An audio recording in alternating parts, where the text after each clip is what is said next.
morning mga karabay. Dito na naman tayo sa ating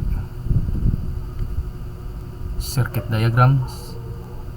5 motors in alternate function. Well, ito pala yung ginamit namin sa mga air handling unit doon sa switchgear room namin sa project namin.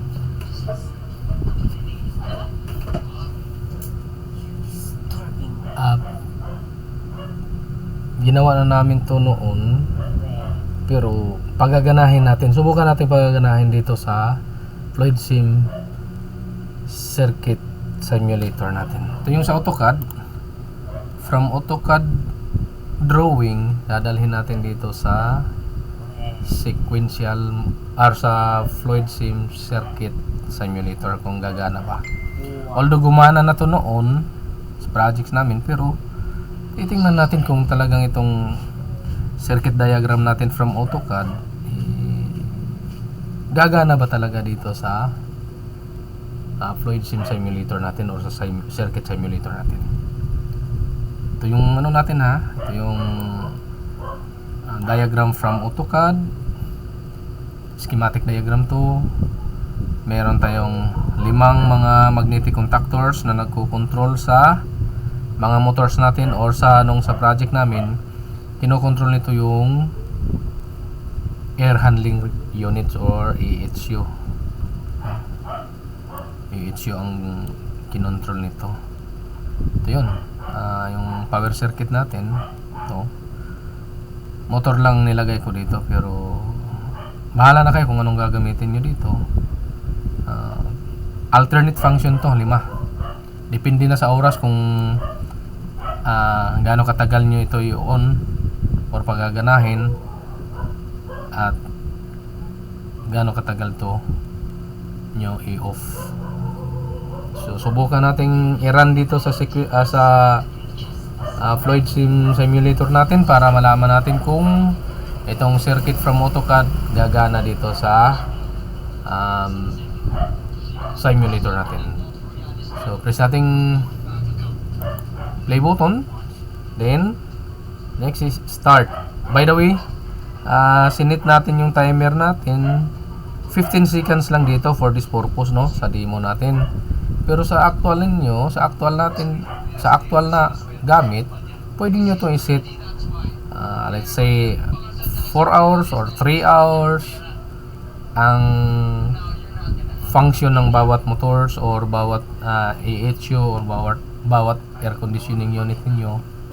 Pwede nyo pagaganahin ito 2 oras or 3 oras. Itong 5 pirasong itong 5 set ng AHU or mga motors.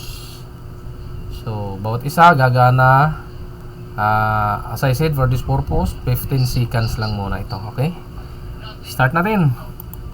Yun, so gumagana ang motor 1 or pump 1, tapos yung motor 2, 3 o motors 2, 3, 4 and 5 naka-stop. So after 15 seconds, motor number 2 na naman gagana. Stop naman ang motor 1, 3, 4, 5. So gumagana ang circuit natin, walang error.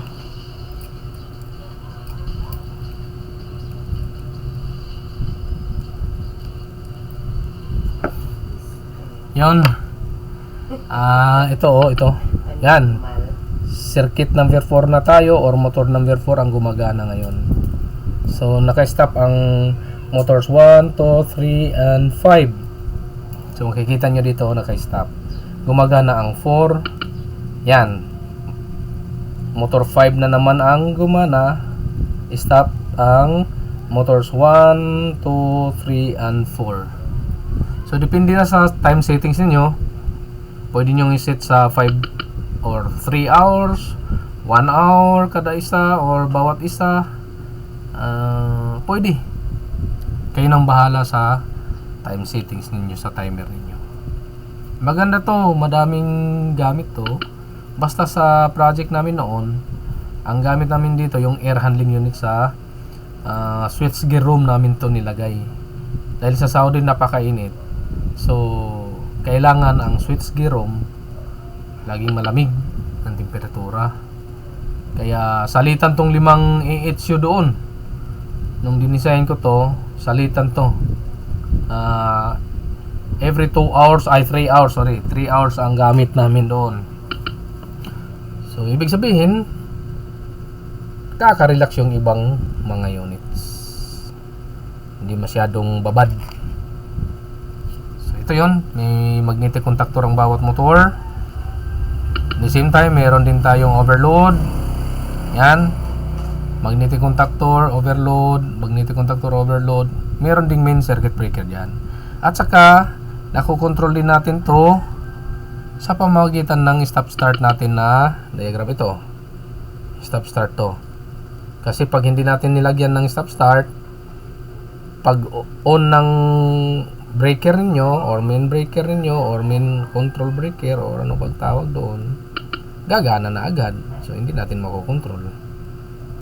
Pag meron tayong stop-start, makokontrol natin kung kailan natin pagaganahin itong mga motors na ito. May stop din natin kung may mga problema. Ito, halimbawa, stop natin, yun, naka-stop. So, pag ibalik mo uli, start ka lang. So, again, babalik siya sa 1. Motor 1 naka gumagana. Motors 2, 3, 4, and 5 ang naka-stop. Sunod-sunod na yan. Kung hindi mo yan i-stop, hindi na yan sila mag-i-stop. Lahat 24/7 na yan nagfa-function. So, walang patayan. Okay guys, salamat. At again, ito yung AutoCAD drawing natin sa control circuit natin, at saka ito yung sa may fluid sim simulator na circuit. Nilipat lang natin to, or drawing natin dito uli ang circuit diagrams from AutoCAD, tapos drawing din natin sa simulator natin. Okay, salamat. Thanks for watching.